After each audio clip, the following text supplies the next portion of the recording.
Hello, it's Kylie from the Cherry Valley Public Library. Welcome to my kitchen. Thank you so much for signing up for our Take and Bake for the month of March. Today I'm going to be showing you how to make Irish soda bread. Now, as someone with Irish ancestry, we're pretty far removed from Ireland, a few generations. So this is actually my first time not only making Irish soda bread, but even trying it. So this is gonna be an exciting journey, and I'm really looking forward to going through this with you and showing you how we can make this super simple bread. One of the best things about this is bread can be very intimidating with the idea of using yeast and having the correct rising time, humidity, temperature. I have not yet gone into that realm because it scares me. So this is a really nice option to get that homemade bread, but all you need is the buttermilk and the baking soda. A reaction happens between those two ingredients that allows the bread to rise. So without further ado, let's get on to the video and see how to make this fabulous easy bread. Starting with dry ingredients, we have 4 cups and a 1/4 cup of all-purpose flour, and I'm adding in 3 tablespoons of sugar. I didn't mention right at the beginning, preheat your oven to 400 degrees Fahrenheit. Now I'm measuring out our teaspoon of salt. For baking, I like to use fine ground sea salt. I prefer the sea salt taste, and I prefer the finely ground over the coarse grain because I feel like the coarse grain it doesn't mix in as well, and it leaves those pockets of extra saltiness that I personally don't enjoy. The final dry ingredient now is a teaspoon of baking soda. If most of you bake, you probably already know that you're supposed to use a fresh thing of baking soda every time, at least within the last week or two. It's even more critical with this recipe because this is the ingredient reacting with the buttermilk that causes the bread to rise. So be sure that if you are pulling a baking soda box out of your fridge, make sure it's only about a week or so old, just to not have issues with your bread not rising properly. Now that all of our ingredients are measured, just simply whisk them together to ensure everything is well incorporated.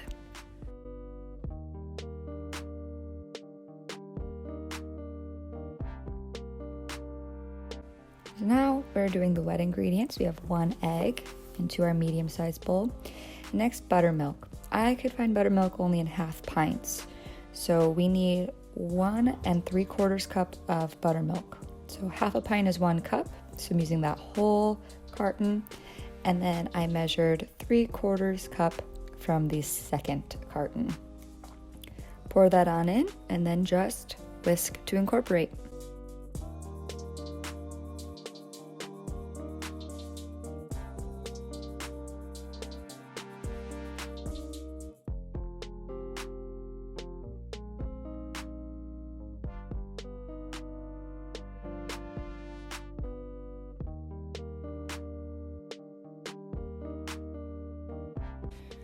So this next part is very important. As you can see, I'm going to get my butter from the fridge. So we're using 5 tablespoons of unsalted butter. And you want this to be cold. I've even read about people using it frozen to help with this. And we're going to do what's called cutting the butter into the flour. If you have a pastry cutter, that works wonderfully. I don't, so I'm using 2 knives. And it's as literal as it sounds. I am just cutting the butter into the flour. You want to make sure that it is not melting, so you want to work fast or freeze it.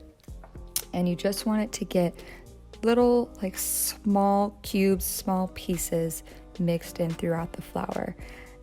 As you can see, there's a lot of flour mixture in this, so it is sinking down. So I'm about to switch to my hands so I can get a better feel for it. But if you use your hands, you have to move fast so the butter's not melting. You want to do this properly because the water that is in the butter, there's something to do with when that melts off and the steam comes out, it helps to make the bread rise and keep that flaky texture. So don't skip this part.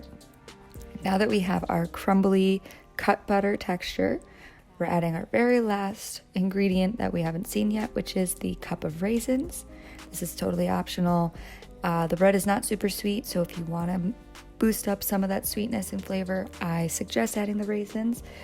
And if you don't, by all means, no problem. It will be a bit more of a savory bread. It'll be great for stews. Final step for the ingredients now, we are adding in the buttermilk and egg mixture to the flour. As you can see, I have my rubber spatula ready to go because for this, we don't want to stir or whisk aggressively. We want to simply fold the ingredients together.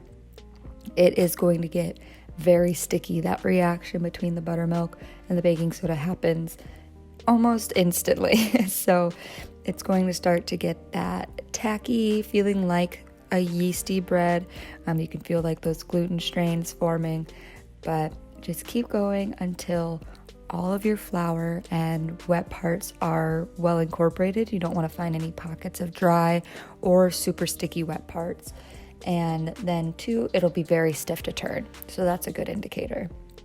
I stopped this clip before I'm ready because I actually tried to scoop it out of my bowl.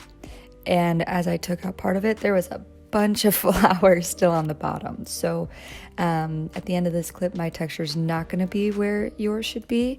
You'll see that as I'm actually grabbing it out of the bowl to put it on the counter on attempt number 2.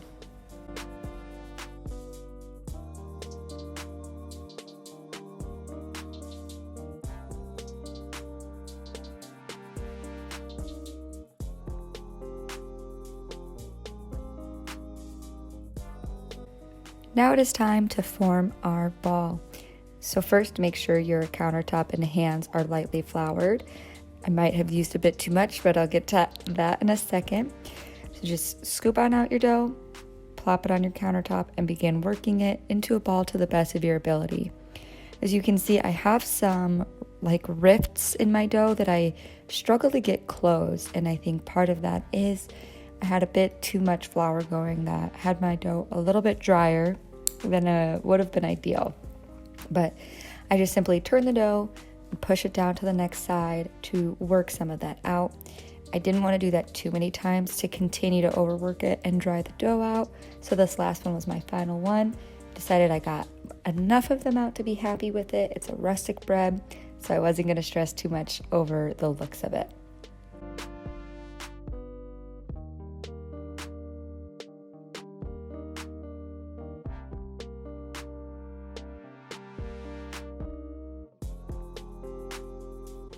So once you are happy with your ball, go ahead and put it onto your pan. You can use silicone baking sheet, a greased regular baking sheet, a cast iron skillet. I went with a cake pan. So just plop that on in there and then take a sharp knife to cross an X into it. This will help just release some of that moisture and gases. Another tip from my experience, make your X a little smaller than mine. I think that caused my bread to split down the sides more than I would have liked. So try a bit smaller of an X than I did. Now we're going to pop the loaf into the stove at 400 degrees. Total cooking time is about 45 minutes, but we'll check on it before then. And now it's on to my least favorite part of baking, the cleaning, the absolute tornado you've created in your kitchen. So much fun.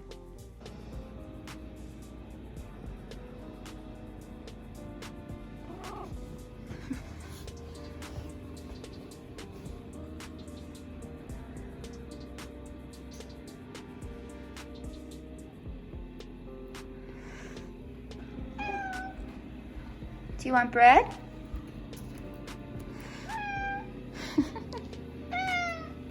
I decided to check on my loaf of bread at the 20-minute mark. It's definitely moving along very well. In hindsight, I would have covered it loosely with some aluminum foil here. I'm again checking the bread now at the 40-minute mark. You can see my edges have definitely cooked. They're very brown and nicely cooked, not burnt yet, but that inside there's still some moisture I can see coming through the cross section. So it does need that extra 5 minutes to reach the full 45. I decided to add some aluminum foil here, but I do wish I had added it sooner. Now at the 45-minute mark, we are ready to go. Take that foil off. I check. I see that the moisture I had noticed before is gone, and this bad boy is ready to sit for 10 minutes before being moved to a wire rack and digging in.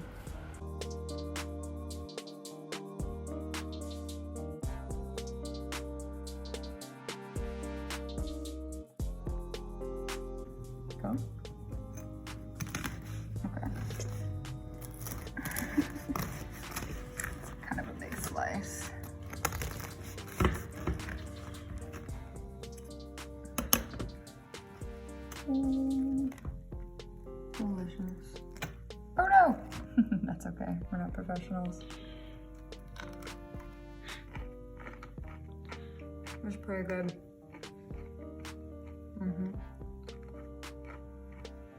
I approve.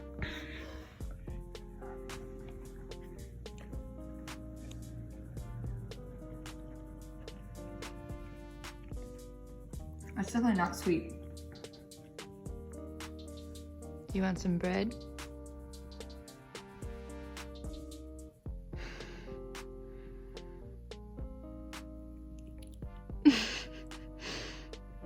Yummy. And there you have it. You have Irish soda bread. Good job.